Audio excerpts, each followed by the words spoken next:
Biotechnology, principles and processes. What is this chapter about?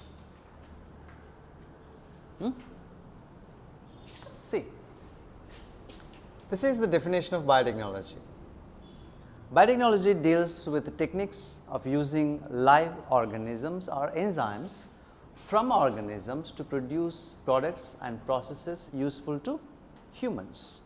So, can I simply say that we use the microorganisms or the enzymes from those organisms to produce the products which are beneficial to humans. It is like we are modifying the organism somehow and extracting the products that are necessary for us. That is called as biotechnology, right? You see here. So, biotechnology can be divided into two based on the history, two categories. One is the traditional biotechnology, the other one is a modern biotechnology, which means humans have been using the same technology, but to make small scale products like curd, bread or wine making. When it comes to the modern biotechnology, we are using GMOs. What does GMOs means? Genetically modified organisms, and the production is usually in the large scale. Next, for example, we perform in vitro fertilization leading to a test tube baby, like yesterday we discussed in the last class, correct? What was that in vitro fertilization? We induce the fertilization between the male and female gametes in the laboratory, creating an embryo, which then transferred into the female reproductive tract. And we can also synthesize a gene artificially and use it, developing a vaccine, correcting a defective gene. Okay? So, since yesterday news has come up, guys, there was a wolf called as dire wolf. It was extinct some 10,000 years ago, but they brought it back to life. You know this one? Have you heard this one? No. So, they used a technology called as CRISPR, CRISPR. It is a gene editing tool where they isolated genes from fossils, okay, and they compared with other wolf species and they have created a new species. Two cubs were created, named something as Ramulus and Ramis something. Okay, see, the biotechnology has so many applications. So, this way now they are working on two more species. One is the dodo. Have you heard about dodo? It is in the biodiversity conservation. Thylacine, have you heard? So, they are bringing back to life now. They were extinct a long time ago. So, we can bring back all those species if they were extinct, okay, if we have the proper genome sequence. Okay? That is the greatness of the biotechnology, right? Anyway, you see. So, there is a union, a European Federation of Biotechnology, which oversees everything. According to them, the integration of natural science and organisms, cells, parts of those and molecular analogs for products and services. Simple but little complicated definition. What is that? Integration, mixing the natural science and the organisms, their cells and their parts, and molecular analogs, compounds, similar to those molecules and products and their services. It encompasses both traditional view and the modern molecular biotechnology, right? You see here. The second part of this one, you see. The principles of biotechnology are the core techniques involved in modern biotechnology. There are two things. One is genetic engineering and second one is the bioprocess engineering. What is the definition of genetic engineering? Techniques to alter the chemistry of genetic material to introduce these into host organisms and thus change the phenotype of the host organism. Means, to simply put it, we can isolate a gene of our interest from any organism and we can introduce the same gene into some other host organism and express this gene by changing the phenotype of that particular host organism. For example, I want an insulin hormone. Insulin is a protein, means there is a gene existing for that protein, correct? I isolate that protein, so the gene from the particular organism and introduce this gene into a bacterial cell, and that bacteria will express this gene and produce a protein called as the insulin. I can do this in large scale, and this will be the treatment for millions of patients suffering from diabetes mellitus. Get my point here? Okay, that is what we call as genetic engineering. And the second step in this biotechnology is a bioprocess engineering.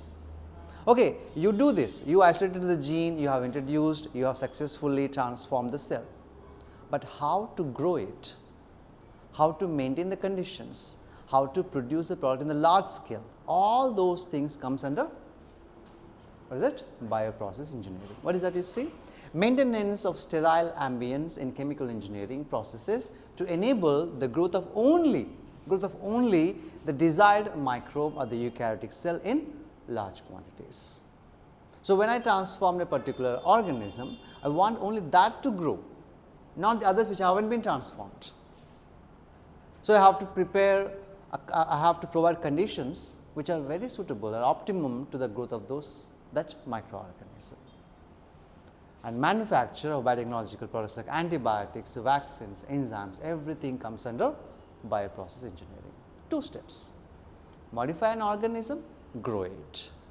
Modifying the organism is genetic engineering. Growing and extracting the product is bioprocess engineering. Am I clear about this one? Right? Just say. Okay, we'll come back. Same example, the insulin example here. Now you see.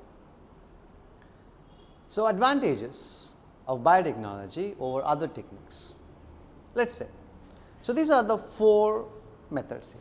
One is asexual reproduction, sexual reproduction, traditional hybridization and genetic engineering. Asexual reproduction, whenever an organism reproduces asexually, it produces the exact copies of it, correct?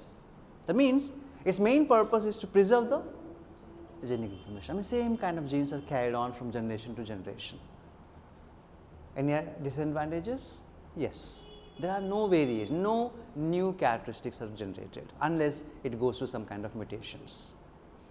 When it comes to sexual reproduction, it provides opportunities for variation and formulation of unique combinations of genetic setup. Means you learned the sexual reproduction, there is a meiotic divisions, there is a crossing over, there is an information exchange between the homologous chromosomes. And also during the fertilization, there is exchange of genes between the 2 non-homologous chromosomes. This is what is happening. Genes are being exchanged and trying to create new variations. That is advantage of the sexual reproduction. You can see here, some of these variations may be harmful to the organism as well as the population. I mean, not all the time the good genes are exchanged, sometimes the bad genes. In that case, what happens? It may be harmful to the organism and to the total population. That means there is a disadvantage. The third one is traditional hybridization, which is used in plant and animal breeding. Like in a herd of sheep, I will select only those that get good milk, right? So, what is the problem here? So, it may be producing good milk, but it may have some other harmful variations, like very often leads to inclusion of multiplication of undesirable genes along with the desirable genes. Like I said, it may be producing good milk, good amount of milk, but its meat quality is not good. Means there is some disadvantage. All these 3 techniques have some advantages, at the same time some disadvantages. But when it comes to genetic engineering, it will allow us to isolate and introduce only one set of desirable genes without introducing undesirable genes into the target organism. Like I said, when I want the insulin gene to be expressed, I can do exactly the same. I can isolate only the gene responsible for the insulin and introduce into the host organism. That means the host organism will express only the gene which is useful to me, no others. That is the advantage, and there is no disadvantage of the genetic engineering. Am I clear there? Right? Next. So, these are the simple way we can say the 3 basic steps in modifying the organisms. What is the first one here? Identification of DNA with the desirable genes, like insulin gene, identification of that gene. Introduction of that identified DNA into the host. Now, I have identified a gene responsible for the insulin from the human cells, human pancreatic cells, and I introduce the same gene into the host organism. Next, maintenance of introduced DNA in the host and transfer the DNA to its progeny. So, after transferring the gene into the host organism, my job is to make sure the same host organism every time it multiplies, it has to transfer the same gene to the next generations, so that the population can be continued for the better results and to produce better products. So, these are the 3 basic steps in genetically modified organisms. So, what are the tools that we use to do these 3 steps? Let us call them the tools of rDNA technology or the recombinant DNA technology. What are those 3 main things? First one is enzymes, second one is vectors, and third one is the competent host cells. What are enzymes? Why do we need enzymes, guys? To cut the DNA and to join the DNA, correct? So, I have a large amount of DNA. Let us say it is having some 100,000 kilobase pairs. Somewhere in the middle of this 100,000 kilobase pairs, my gene is there. I have to cut it. I need an enzyme for that, correct? And then you have to add this gene to the host organism, means I need an enzyme to join it. Are you following my point here?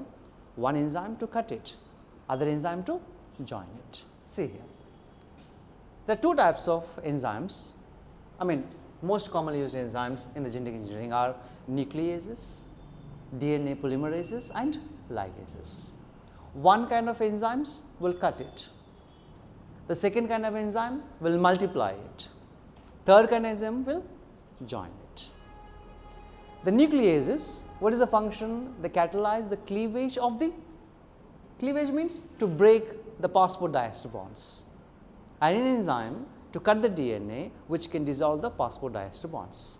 And there are 2 types, exonucleases and endonucleases. What are exonucleases? They remove the nucleotides from the ends of the DNA. Let us say this is one stretch of DNA. So, we will cut at the ends of it. Exo means outside. Second one is endonucleases, which cut at specific positions within the DNA, means somewhere in the middle. And all these enzymes, they have to recognize a particular sequence where they have to cut it. And those sequences where the endonucleases works, they are called as the palindromic sequences. What is a palindromic sequence? Reads the same on the 2 strands from 5 prime to 3 prime and 3 prime to 5 prime, and when orientation of reading frame is kept same. So, there is a sequence given in the textbook. What is the sequence? Can you see that, guys? GAATTC, is it right? Can you see that?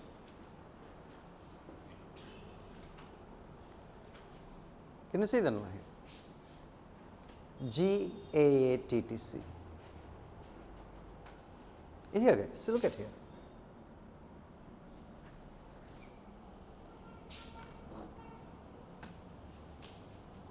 Okay, here you see. So, for example, see, this is one strand. What was the sequence? GAATTC. On the other strand, so this, let us say, is a 5 prime to 3 prime. The next strand is 3 prime to 5 prime. What is the sequence? What is this one? GAATTC. So, in one direction this is GAATTC, the other strand it is a GAATTC, opposite direction. These kinds of sequences are called as the palindromic sequences. You get my point here. Okay. Now, that is about these enzymes. And then, in the year 1963, the 2 enzymes responsible for restricting the growth of bacteriophage in E. coli were isolated.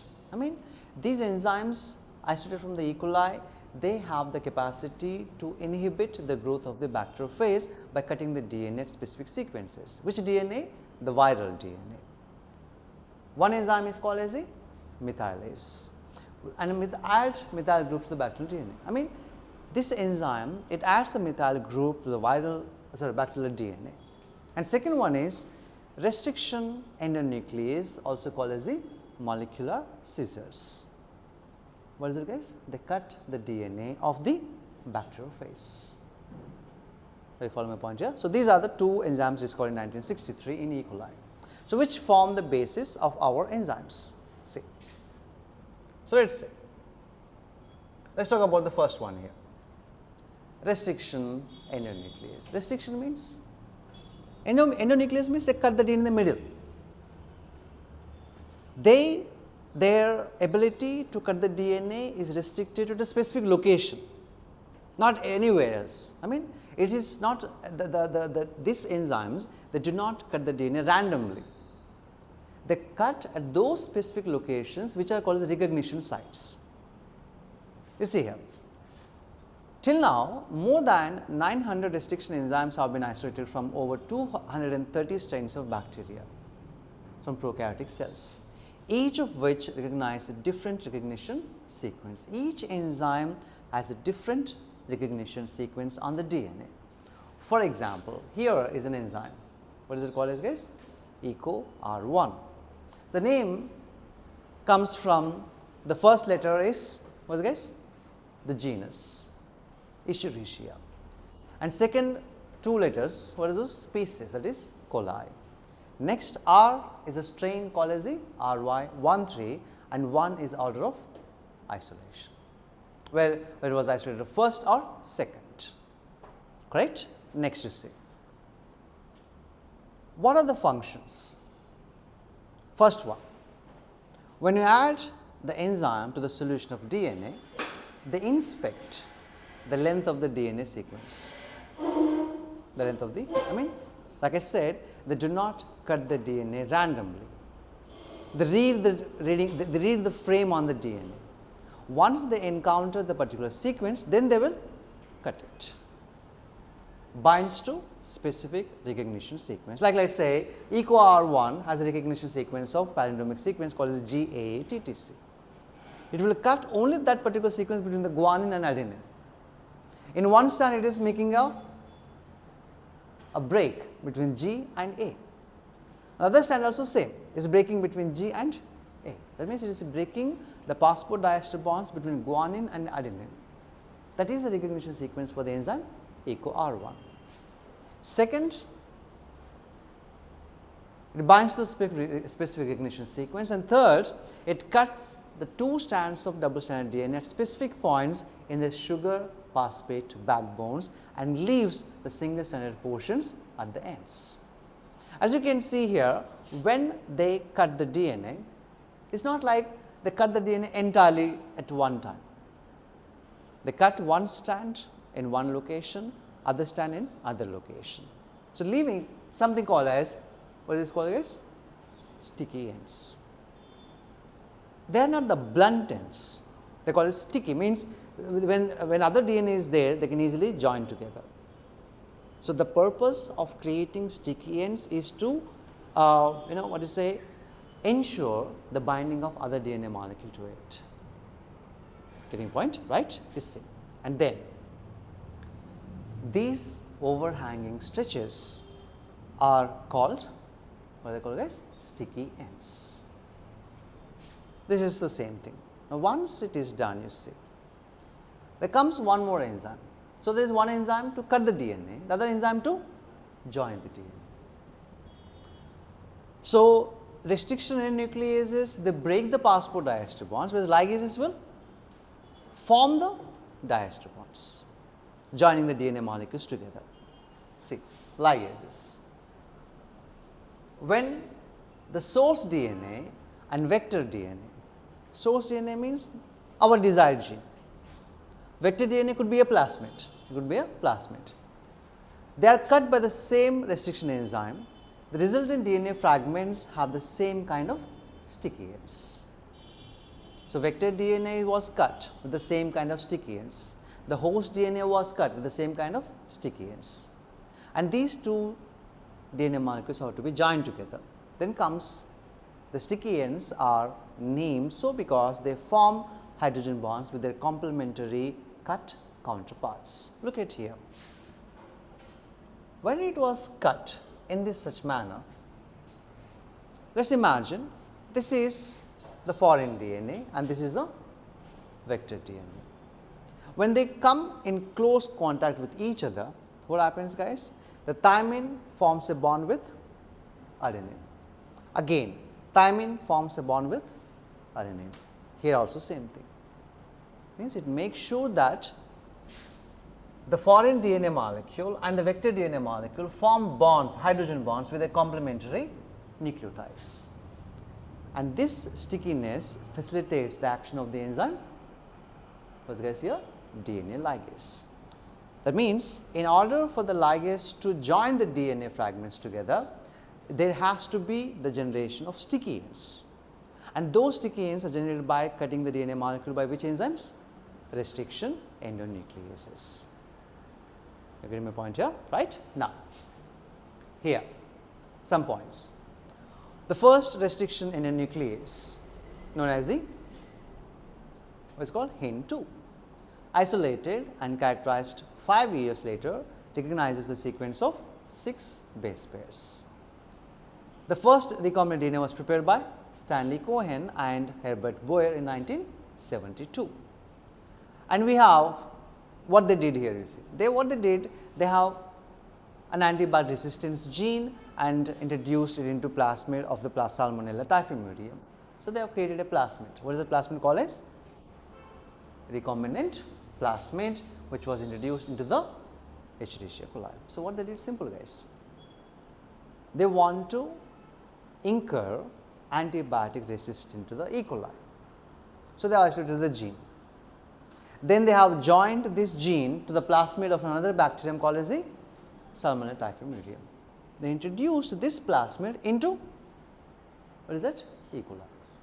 And every time E. coli multiplies, it is multiplying its plasmids as well. That means it is producing a protein which gives it the resistance to, what is that? Antibiotics. So, this was the work done by Stanley Cohen and Robert Boyer. Am I clear here? Yes? Now,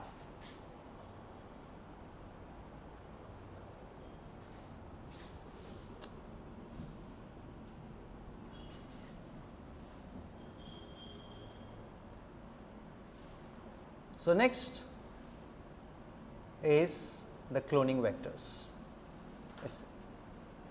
What is the cloning vector? What's the cloning vector, guys? Tell me.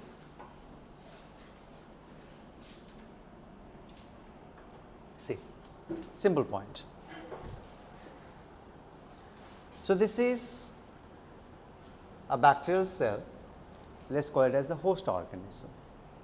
I want my gene to be expressed by this bacteria. Now, this is my gene, this is my gene. I cannot directly introduce this gene into the host organism. What happens if I do that? It will be dissolved by enzymes present in the cytoplasm. So, what I will do, I use another DNA molecule, which is called as a vector, Now, what I do, I will make a cut, here. Then I introduce or join my gene to this vector. So, this is a recombinant plasmid.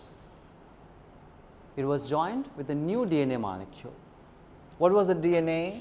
The one which I desire to be introduced into the host organism. Now, this is called as a vector. Now, this vector can easily be introduced into the host organism. Understood? That is called as a cloning vector. See here. Vectors are vehicles. Vectors are vehicles for delivering foreign DNA into the recipient cells. They are like the escort molecules through which my desired DNA can be introduced into the host organism. They are the vehicles, they are the transporters. Vectors used at present are engineered in such a way that they help easy linking of foreign DNA and selection of recombinants from the non-recombinants. See, everything is done in small quantities of solutions. You never, you cannot, by looking at the test tube, you cannot know whether the gene has been transferred or not. The two types things will happen here. One that picked up the DNA is called as a recombinant. The one that did not is called as a non-recombinant, right? Each cloning vector, let us say, should express three kinds of features. The first one is origin of replication. What is my origin of replication? The sequence in the DNA where the replication starts. Every living organism on its DNA will have this origin of replication, whether it is a plasmid, whether it is the chromatin of a bacterial cell, or the chromosomes of the humans, or any other kinds of animals. All of them will have a starting points. Those are called as the origin of replication, which are responsible for controlling the copy number of the linked DNA. Those vectors are preferred which support the high copy number, because I want my insulin to be produced in large quantities. Means obviously, the number of multiplications controlled by this original replication should be higher. The more numbers means more amount of product. You follow my point, right? Then, the second feature of a cloning vector is what is it called, guys? A selectable marker. Helps in selecting the transformants. How does it work, you see? Normally, the genes encoding resistance to antibiotics such as ampicillin, chloramphenicol, tetracycline or kanamycin, etc. are considered useful selectable markers for E. coli. So, there is a diagram in the textbook, guys. Can you see here? Can you see the diagram? Can someone explain me how does it work? How does it work? So, we are saying that the selectable markers means the resistance genes to specific antibiotics, correct? So, for example, I will simplify it, I will tell you. Let us say for example, guys. So, this is where do I say?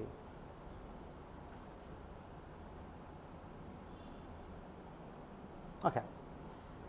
This is a tetracycline resistant gene on the plasmid. Was it antibiotic resistant? Tetracycline, which can be cut by the endonuclease called as the BAMH1. Now, what I do? I will add BAMH1 and which will cut the plasmid at which gene, guys? Tetracycline. Now, my gene will be added here in between the tetracycline gene. Simple. I have added my gene in the gene which provides resistance to bacteria against the tetracycline. Now, when I grow this bacteria in a solution containing tetracycline, do you think it will grow? Because it will not grow, because the tetracycline resistant gene has been inactivated because of the introduction of the foreign DNA. The gene was cut. The gene was cut to introduce my gene. So, do you think now this organism will have resistance to the tetracycline? No. But it will be resistant to which one? Ampicillin. Now, let us say I have two sets of transformants. In one, I am growing in one solution containing tetracycline, other solution containing the ampicillin. Where does it grow? It will grow in the ampicillin, but not in the tetracycline. So, based on this one, I can select the recombinants, like you see, it is mentioned here. So, there is something called as insertional. What happened there? You have never seen that guy before? Is it an alien? Come front. Why are you going? Keep on going back. Next to this guy. That's it. So, what is my insertional activation? By inserting my desired gene, I am inactivating, what is it, guys, here? Tetracycline resistant gene. That is called the insertional inactivation. Based on this, you see, due to inactivation, is the gene of interest cloned? We can find out. It did, because it is not growing in the presence of the tetracycline, but it can grow in the presence of ampicillin, because ampicillin gene is intact, but tetracycline gene is inactivated. So, now based on this one, I know which one is a recombinant and which one is not a recombinant. And these are what we call it as the selectable markers. They call it as the selectable markers. See here.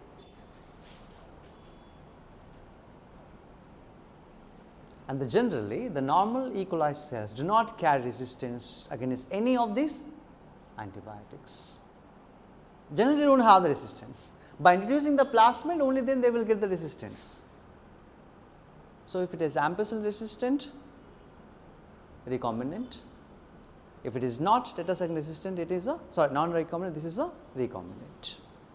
Clear? Next, the cloning sites are the restriction sites, means where I want my gene to be introduced. There is a single restriction site for a restriction enzyme within the vector, which is a preferable feature. So, an enzyme should have only one restriction site or one recognition site. If it has many recognition sites, what happens, guys? The plasmid will be broken into small pieces. We want the plasmid to be cut in only one location, that is called as a single recognition site.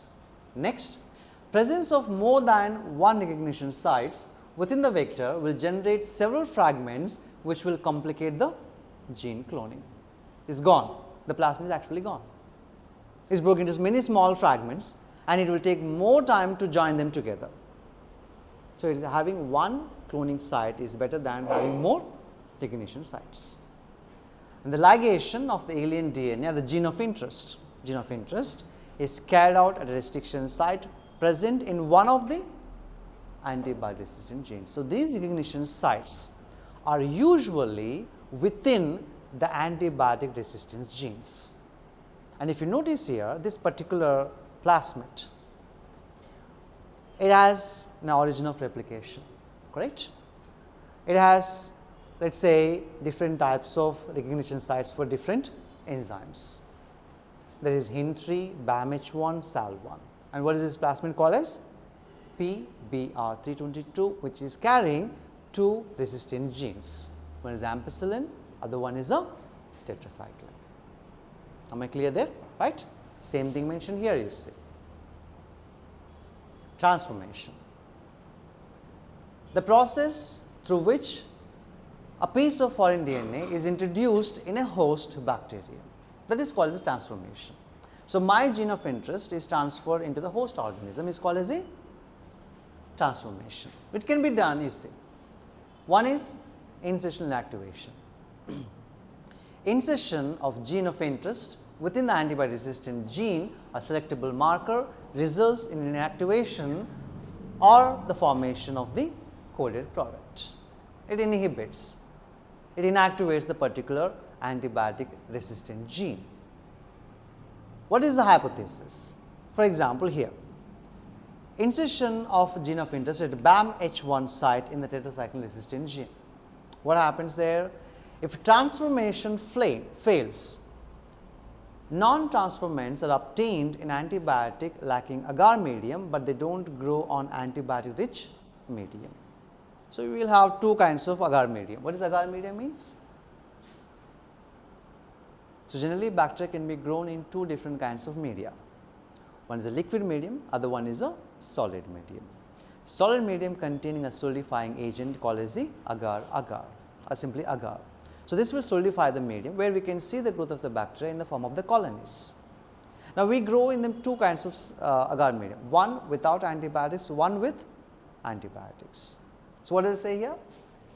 Non-transformants obtained in antibiotic like agar medium means non-transformants means no gene has been inactivated. They can grow on the agar medium. If you add the antibiotics, what happens, guys? They do not grow in the antibiotic rich medium. So, let us say I have one plate containing the antibiotic ampicillin and tetracycline.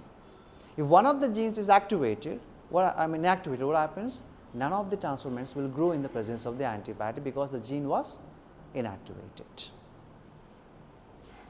Now, if transformation is successful, transformants obtained will be of two types. One is called as the non-recombinant, other one is called as the recombinant. What is the meaning of this one, guys? Like I mentioned earlier, in one of them the gene was not cut, the antibiotic resistant gene was not cut. In others it was cut and your gene of interest was introduced. That is called as a recombinant and this is called as a non-recombinant. The same description was given here. There is a one more gene which I did not discuss, is called as ROP. What is ROP here? Codes for the proteins involved in the replication of the plasmid. I mean, this is a regulatory gene which controls the replication of the plasmid. Okay? Are we clear there? Now, so we have several plasmids used as vectors. And what is a plasmid? An extra chromosomal circular double stranded DNA.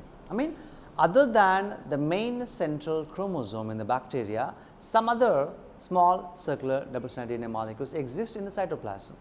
And these small double stranded circular DNA molecules are called as the plasmids. And they replicate independent of the control of the chromosomal DNA, means the replication is completely autonomous. They do not depend on the main chromosome. And they numbers, they may have 1 or 2 copies per cell or even 15 to 100 copies per cell. Depending on the requirement, the number of copies of a plasmid will vary from organism to organism. Some may have 1 to 2, some may have 15 to 100, which are the best vehicles to transfer our gene of interest into the host organism. Are we clear here, guys? Everybody? Now, that is one thing. Then coming to the methods. So, other cloning vectors also there, for example, okay, one more is there. Yeah.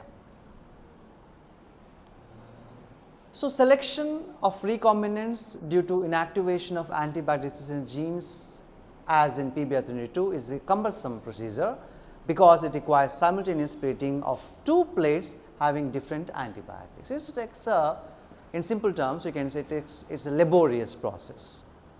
You have to prepare different kinds of plates, one containing antibiotics, one doesn't. And sometimes there might be possibility of some mistakes. Instead, to overcome this disadvantage of PBR322, we have alternative selectable markers in the form of the gene called as the, what is it called, guys? LAC-Z. It's called as the LAC-Z, which act as a reporter enzyme have been developed which differentiate the recombinants from non-recombinants on the basis of their ability to produce color in the presence of a compound which is called as a chromogenic substrate. So, we are not using the antibiotic resistant genes here. We are using a gene which can produce a color. How does it work, you see? LAC-Z gene codes for an enzyme. What is it called as? Beta galactosidase, a selectable marker in the plasmid. Let us see how it works. So, first we insert our gene of interest within the LAC-Z gene, and then we transform this plasmid into the E. coli, and we add to the medium a substrate, a chromogenic substrate. If transformation takes place, the produced colonies will be white because the enzyme is inactivated. The enzyme has ability to convert the chromogenic substrate into a blue color. Now, when the enzyme is inactivated, can it produce a blue color? No. If the transformation fails, what happens, guys? Blue color. Why it is a blue color colonies? Because the gene was intact. It hasn't been cut or no transformation has taken place. In that case, there is blue color colonies, and the blue color colonies indicate that transformation hasn't been taken place. If no blue color, means we have successfully transformed the formation of the recombinants. Am I clear there? Right? Then we have others. For example, the tumor inducing plasmid, TI plasmid of Agrobacterium tumefaciens. Agrobacterium tumefaciens is a pathogen of several dicot plants, is able to deliver a piece of DNA known as a tDNA. To transform normal plant cells into a tumor and direct the tumor cells to produce the chemicals required by the pathogen. So, we are using, what's it guys here? A Ti plasmid produced by an organism called as Agrobacterium tumefaciens. I mean, in order to transform the plant cells, we use the plasmids of Agrobacterium tumefaciens. But when it comes to this Ti plasmid is used which is no more pathogen. I mean, first of all, we have to inactivate the plasmid. The inactivation can be called as a disarming the tumor inducing plasmid, which is used, which is no more pathogenic to the plants, but is still able to use a mechanism to deliver the genes of our interest into varieties of the plants. We can use the plasmid, no doubt, but before introducing the plasmid into the plant cell, we have to inactivate it. The inactivation is killing its ability to cause the infection, but leaving its ability to bring the gene into the plant cell, so that the plant cells can be transformed.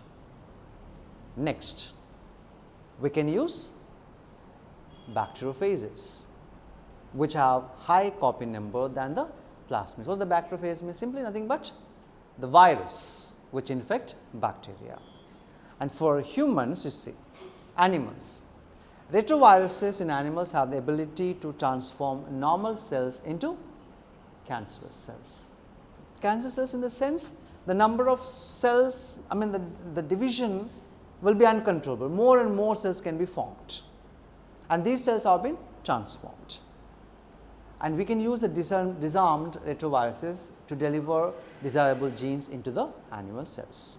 The most common questions from this particular section is that which plasmids are used to transform the plants, which plasmids are used to transform the animal cells. Understood?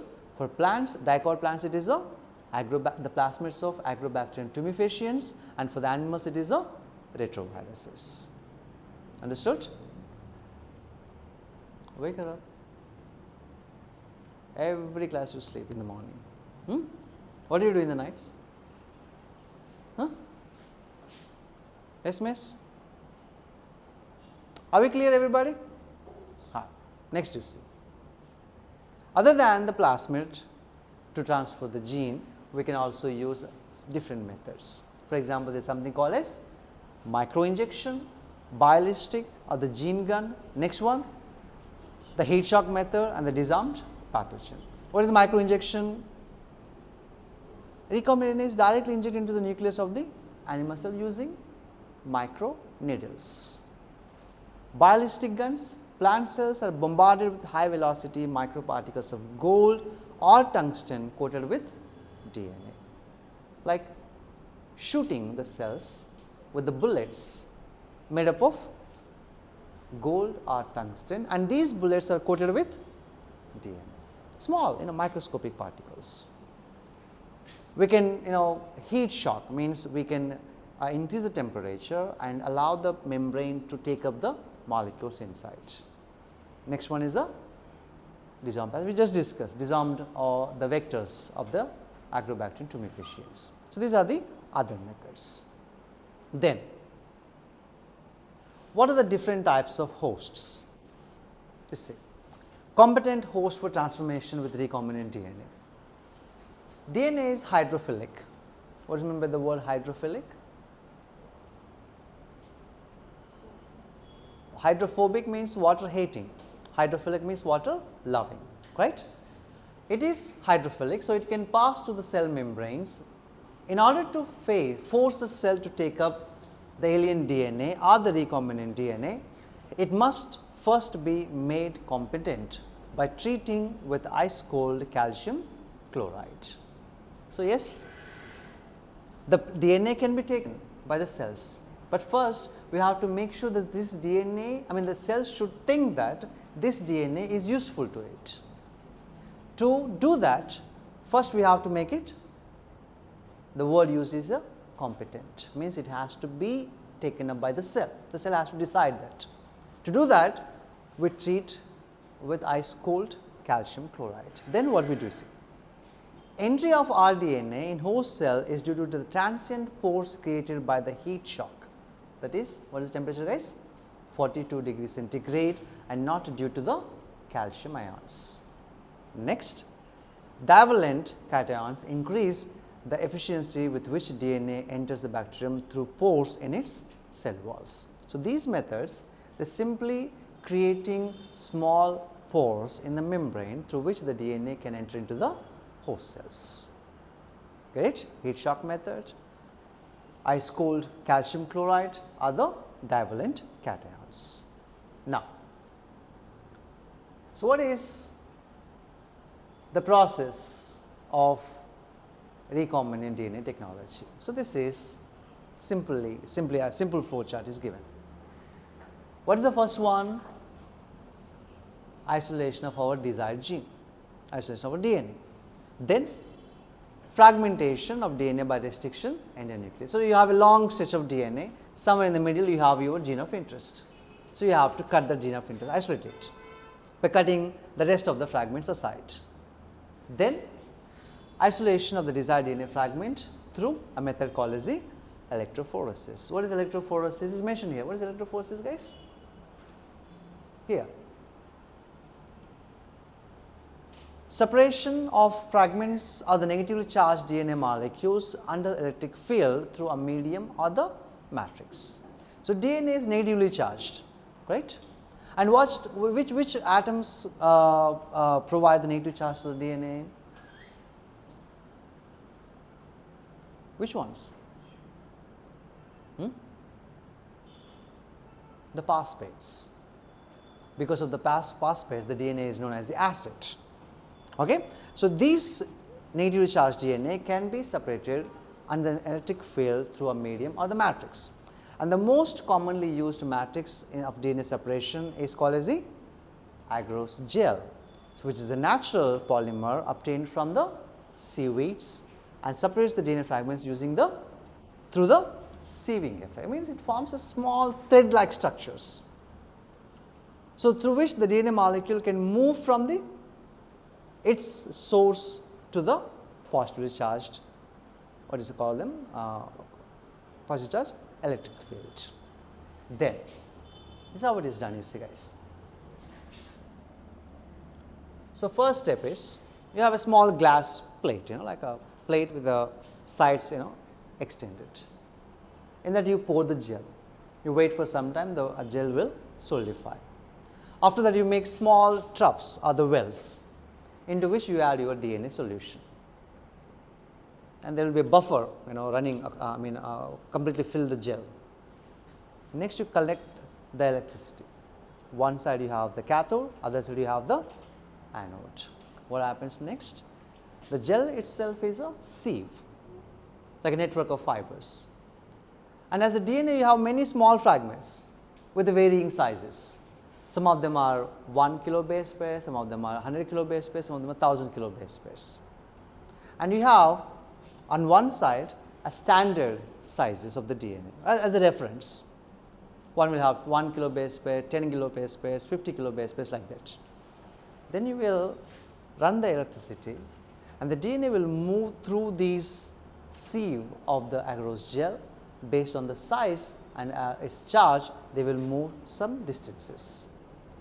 Smaller DNA molecules move faster and move farther from their wells, and these are smaller ones. Larger DNA molecules, as they are bigger, if they cannot fit through the network of fibers, they will remain in one place. But still they are moving. Why they are moving? Because they are attracted towards the anode. Now, you have separated the DNA using electricity based on their size, and then you have to stain the gel with a chemical called as the ethidium bromide, and you expose the entire gel plate to UV light, and that gel bands appears as a bright orange bands. All these bands here, you see, guys, these are orange bands here, and you remove the DNA fragments from the gel. The process of removal of the bands from the electrophoretic gel plate is called as the elution. Now, we have identified the genes, the DNA based on its size. Some of them are 1 kilobase pair, some of them are 1000 kilobase pairs. So, somewhere in there you have your gene of interest, and the purified DNA fragments are generally amplified by using a method called as PCR. So, when you isolate the DNA, the number of copies that you have extracted may be in tens and thousands, but you need them in millions of copies. So, to produce the millions of copies, you use a method called as the polymerase chain reaction, and this is a method here. Okay, this is done, right? Okay, this is isolation of DNA, I think you know this one. So, okay, sorry, I forgot to. So, how do you identify isolate the DNA, guys? And what happened there? What is there? Then why are you keeping looking in there? In majority of organisms, DNA is a genetic material. Since DNA is enclosed within the membranes, we have to break the cell open first to release the DNA along with other macromolecules. So, if bacteria is there, we use an enzyme called as lysozyme to break its cell walls. If it is fungi, we use a chitinase. If it is a plant, we use a cellulase. Depending on the type of organism, the enzymes will change. And once you break open the cell, all the cytoplasmic and the nuclear contents are separated. Then you have to separate your particular DNA, because it is mixed with the RNA molecules, mixed with the proteins, lipids, carbohydrates. You have to separate all of them. In order to get the DNA in a purified form, which is free from other molecules, it is treated with the different enzymes like the RNase, protease, lipases and carbohydrates, which will break all the molecules separately from the DNA. Once it is done, you will have your pure form of the DNA, which will centrifuge. Centrifuge will separate the DNA molecules from the other supernatant, kind of small molecules, and you will chill it with ethanol to precipitate, and after that you can literally see the fibers of the DNA called as spoolie. It's like, it looks like a micro version of the cotton fibers, because you have lots and lots of DNA over there, right? And then you use this DNA to cut with the help of the restriction nucleases, and then you separate and isolate. Once you separate and isolate, you need multiple copies of these DNA molecules, for which you will perform a method called as the polymerase chain reaction. So, these are the PCR is in vitro amplification of DNA. I mean, you have, let us say, after all these methods you have done, electrophoresis, you have 10,000 molecules of your gene of interest. But like I said, you need millions of them. You can't do that in the living organism now. You can do it in the laboratory. You can amplify their numbers using a machine called as the PCR. To do that, you need these requirements. What are those? The first one, guys?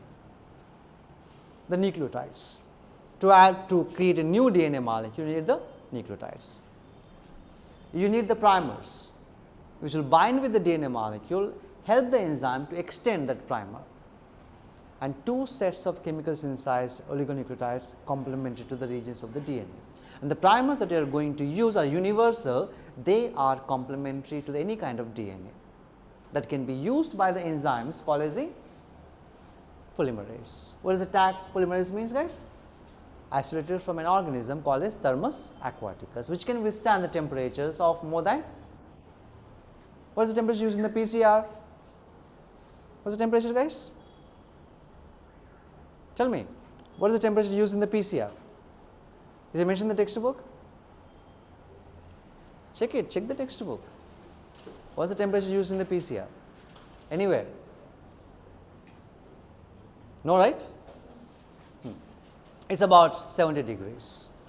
So, these enzymes can withstand the temperatures of more than 70 degrees. Isolated from an organism called as the Thermus aquaticus. Next. And of course, the genomic DNA, which is nothing but the template DNA of our interest. So, what is the first step you see guys? The first step is simple. Let us take our gene of interest. This is our gene of interest. In the first step in the PCR, there is something called as the denaturation. By increasing the temperature, we will break the hydrogen bonds, means the two strands will be separated. The second step is called as annealing, means like I said, we have the primers. So, these primers, they will bind to the specific locations on the two strands separately. That is called as annealing. In the next step, you will add an enzyme called as the DNA polymerase or the Taq polymerase, and also with the deoxyribonucleotides. By using the deoxyribonucleotides, this enzyme will extend the primers, means one complete DNA strand is created now, two of them, and this is called as extension.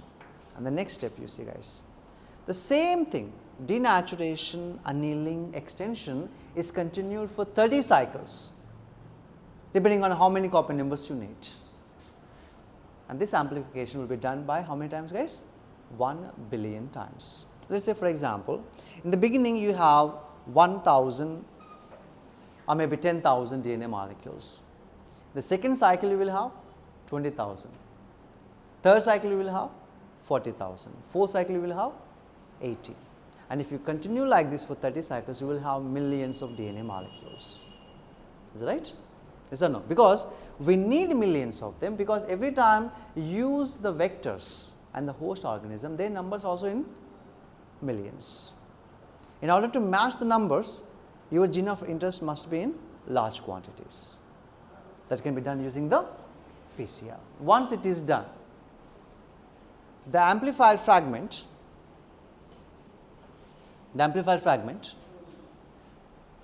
if desired, can now be used to ligate with a vector for further cloning. Now, you have millions of your gene of interest and you have the vectors. What we will do guys?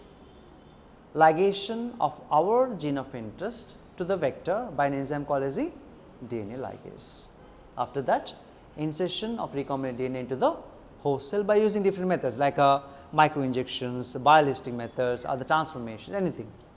And transformed host cells are selected with the help of selectable marker genes, maybe tetracycline resistant genes, ampicillin resistant genes, or the LAC-Z genes. All these methods can be used to select your transformants carrying the recombinant DNA. Once it is done, so you have the organism containing your gene of interest, and the next step is the genetic engineering. Sorry, the bioprocess engineering. Genetic engineering is complete. In bioprocess engineering, we have to culture the recombinant host cells, which is called as a biosynthetic stage. Now, you have a host carrying your gene of interest. To increase the number of these cells and to extract the product, you have to grow them in a controlled environment. So, these vessels which we use to grow them are called as the, what are they called guys? Bioreactors. And there are some kind of production done in the laboratory, and some kind of production can be done in the, what is it? In the industries. They call it as a bioreactor. In the laboratory, small flasks, maybe with a capacity of 1 liter maximum. But when it comes to the bioreactors, they can be up to 100 to 1000 liters. Each vessel can accommodate more than 1000 liters of media containing these host organisms. In a laboratory, maintaining optimal conditions is not quite possible because it is simple setups. When it comes to the industries, we can monitor every small decimal of every parameter, whether it could be pH, temperature, salt concentration, anything can be perfectly managed. And the growth rate of cells is never optimal because it is a manual thing, you have to continuously monitor. But when it comes to bioreactors, the growth rate will be optimal because everything has sensors, they will notify you every change that happens in the reactor. Production in the laboratory usually is small scale. of 1 liter medium, you may be producing maybe 1 ml of insulin, or maybe less than that one, maybe 0.1 ml of insulin. But when you use all these parameters, when all these parameters are properly maintained, the amount of product will increase. And you see, the bioreactors are those vessels in which raw materials are biologically converted into specific products using microbial plant, animal, human cells, and provide optimal growth conditions like temperature, pH, substrate concentrations, salts, vitamins, and also oxygen.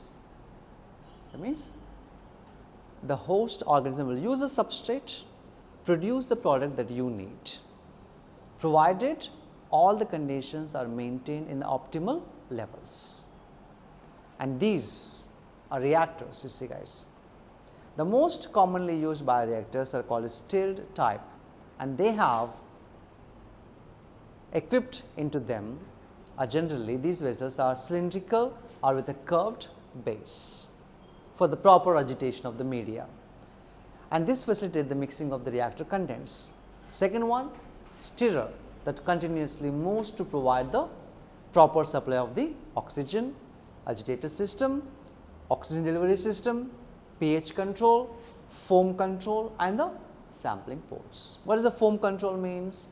When we use the proteins in the medium, the continuous movement of the proteins will create a foam. So, we have to control that. Otherwise, what happens is this foam will disturb or interfere with the supply of oxygen, right? You see. And we have the sampling ports. So, periodically we can collect the sample, okay, and check what is the quantity and the quality of the product. If it is not satisfactory, we can change the conditions, so that everything can be minute by minute is monitored perfectly. And these are the two diagrams. One is called as a simple stirred tank, another one is called as a sparged stirred tank. Okay, just read the diagrams. Okay, that's enough. Next, you see here, there is something called as open culture system or continuous culture system, in which the used medium is drained out from one side while the fresh medium is added from the other. That means, if you do not remove the used medium, the toxic chemicals or the byproducts of the metabolic activities of the cells will accumulate, and these toxic chemicals might interfere with the growth of the cells. So, you have to remove the spent medium and add the fresh medium. So, this kind of facilitation is called as a open culture system. See here, to maintain the cells in their physiologically most active log exponential phase. I think you learned about the growth curve of bacteria, right? Something called lag phase, log, exponential, stationary, and the decline phase, right? So, we have to maintain in their more physiologically active form, which is called as the log or the exponential phase. Okay? And the larger biomass of bacteria or the animal cells, the plant cells, means higher yields of the desired protein. And once you have done all these things, once you have produced your product, the last step includes something called as the downstream processing. Means the product is extracted. You have to separate, purify the product, the recombinant protein, whatever it is, from the host. So, some products are within the cells, some products are released outside the cells. If it is outside the cells, you have to separate the cells of it. If it is inside the cell, you have to break the cells open and purify your product. And product has to be formulated with suitable preservatives to increase the shelf life. I mean, to transport, to provide to the patients or anyone that need it, they have to be preserved. Next, strict quality control testing is done for each product, because these are genetically modified organisms. Still, some people, some societies, they do not want to use them. In order to satisfy those people that is free from any toxic chemicals or anything that is interfere with your biology, it is not there. It is pure, it is perfect. In that case, there must be a strict quality control testings. Next, the downstream processing and quality control testing vary from product to product. Of course, you can't use the same methods for insulin and enzyme for some other product. Every product has a different testing methods, different quality control methods, and the product is subjected for marketing as a finished product. So, all these steps 1, 2, 3, 4, 5, these 5 steps comes under the method called as the downstream processing. Bioprocessing means creating the conditions to produce the product. Downstream processing means purification, separation, preservatives, testing and marketing. That comes under downstream processing. Are we clear there, everybody? So, that is about the chapter biotechnology and the principles and processes. Any doubts there? Clear? What's the time we have now? So, 5 minutes. Just go through the questions once.